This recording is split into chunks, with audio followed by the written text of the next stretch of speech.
But look, Daisy, speaking about America, Daisy, it was said back 50 years ago when Yanis was talking about groupthink that only Nixon could go to China. In other words, only a right-wing politician in America could actually reach out to the left wing in Mao Zedong at the time.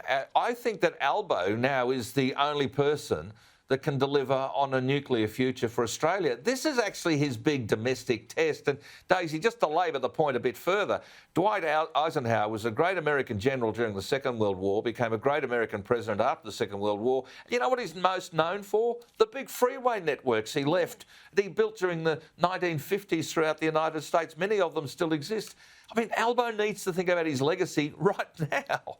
He really does, and I do not understand the left's opposition to nuclear power. It is just so completely nonsensical, particularly now when the technology with nuclear has really, really advanced, as well as the safety measures. I mean, people think of these giant nuclear power plants. Zali Steggall wrote a really ridiculous article a little while ago talking about these giant plants and, completely neglecting to mention small modular reactors, which are smaller, they're cleaner, they're easier to function. They only take about 3 years to build as opposed to, 6, 7, 8 for larger power plants. I mean, the technology has really, really advanced.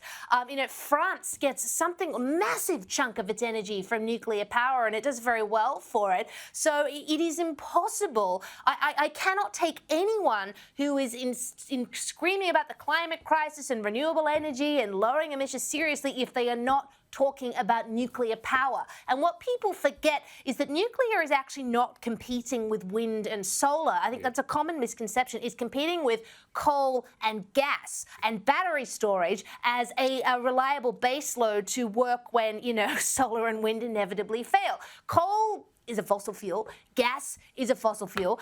Large battery technology does not exist yet and may not exist for some time. That leaves you with nuclear power. You actually want to lower emissions. If Albo wants to get to his silly 43% target, whatever it is, by 2030, he can't do that with gas and, leaning on coal. He has to go there with nuclear. And if he does, oh my God, he will be remembered as a pioneer of the Green Revolution, and he might pull some Conservatives on side as well. Yeah, well, all I know is that he spent most of the last week with a bloke who's gone around wanting to tax cows for passing wind in Holland.